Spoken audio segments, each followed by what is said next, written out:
Baik, bismillahirrahmanirrahim. Assalamualaikum warahmatullahi wabarakatuh. Perkenalkan, nama saya Tarisa Fitria dengan NIM 12220202999. Baik, di sini saya akan menjawab soal ujian tengah semester mata kuliah Filsafat Pendidikan. Nah, soal yang pertama itu jelaskan konsep filsafat Al-Kindi terkait hubungan antara filsafat dan agama. Lalu bagaimana Al-Kindi memandang bahwa filsafat bisa membantu memahami ajaran agama Islam secara lebih mendalam. Nah, jawabannya adalah Al-Kindi memandang bahwa filsafat dan agama tidak bertentangan, melainkan saling melengkapi dalam pencarian kebenaran. Menurutnya, filsafat adalah sarana rasional untuk memahami realitas, sementara agama adalah sumber wahyu dari Tuhan. Nah, keduanya itu bertujuan untuk mencapai kebenaran yang sama, yakni memahami Tuhan dan ciptaannya.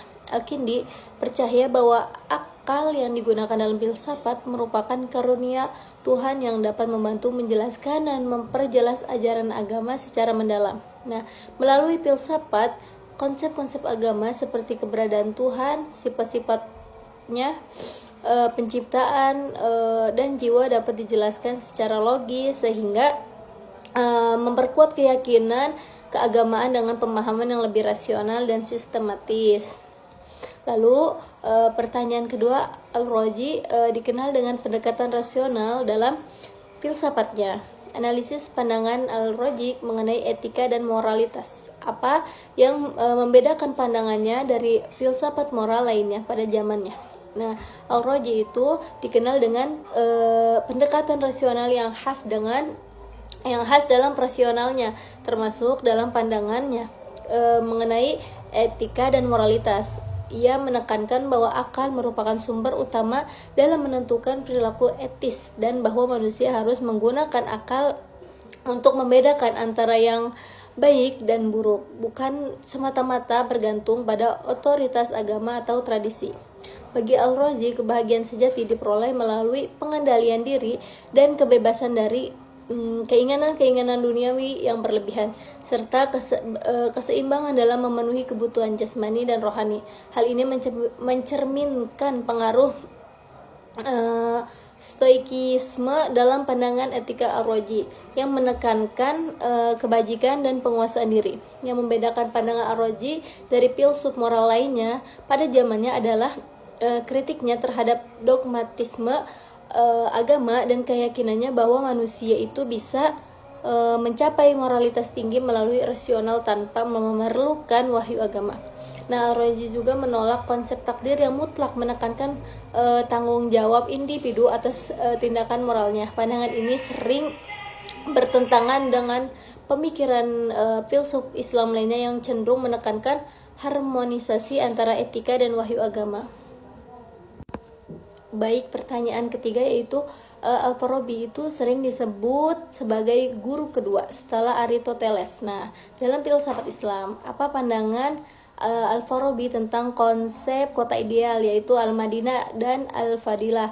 Apa ciri-ciri utama kota ideal menurut Al-Farabi dan bagaimana hal itu berkaitan dengan konsep kebahagiaan? Nah, Al-Farabi dalam filsafatnya mengembangkan konsep kota ideal Al-Madinah Al-Fadilah sebagai model masyarakat yang sempurna di mana setiap anggota kota berperan dalam mencapai kebahagiaan bersama. Kota ideal ini dipimpin oleh seorang filsuf raja yang bijaksana yang memiliki pengetahuan tertinggi tentang kebenaran dan keadilan. Pemimpin ini diibaratkan sebagai nabi atau tokoh yang tidak hanya memiliki wawasan intelektual tapi juga bimbingan moral yang kuat. Ciri utama kota ideal menurut Al-Farabi adalah adanya hierarki sosial yang harmonis, di mana setiap individu bekerja sesuai dengan bakat dan potensinya untuk kebaikan masyarakat secara keseluruhan. Dalam kota ini setiap warga harus berkontribusi kepada kesejahteraan umum dengan menyeimbangkan antara kebutuhan jasmani dan spiritual. Nah, konsep ini berkaitan erat dengan kebahagiaan karena Al-Farabi percaya bahwa kebahagiaan sejati hanya dapat dicapai melalui kehidupan moral yang baik dan kolaboratif dalam masyarakat yang terorganisasi dengan baik.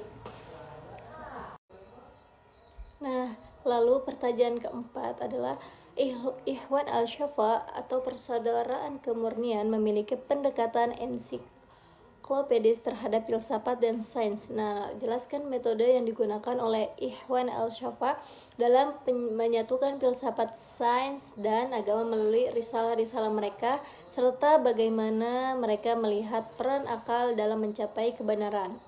Nah, Ikhwan al-Syafa menggunakan pendekatan ensiklopedis yang integratif dalam menyatukan filsafat, sains, dan agama melalui risalah-risalah mereka yang dikenal sebagai Rasail Ikhwan al-Syafa.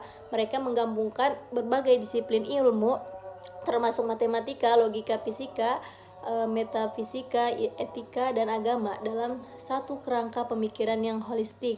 Tujuan mereka adalah menunjukkan kebenaran dapat ditemukan melalui berbagai cara, baik melalui wahyu maupun melalui penelitian rasional ilmiah. Ikhwan al-Syafa memandang akal sebagai instrumen penting dalam mencapai kebenaran karena akal dapat memahami realitas dan hukum alam yang diciptakan oleh Tuhan. Namun mereka juga mengakui peran wahyu dan bimbingan spiritual sebagai sumber pengetahuan tinggi. Melalui risalah-risalah mereka, Ikhwan al-Syafa menekankan pentingnya harmoni antara akal dan iman, serta keyakinan bahwa manusia akan semakin dekat dengan Tuhan, serta keyakinan bahwa dengan mempelajari alam semesta dan hukum-hukum yang mengaturnya, manusia akan semakin dekat dengan Tuhan.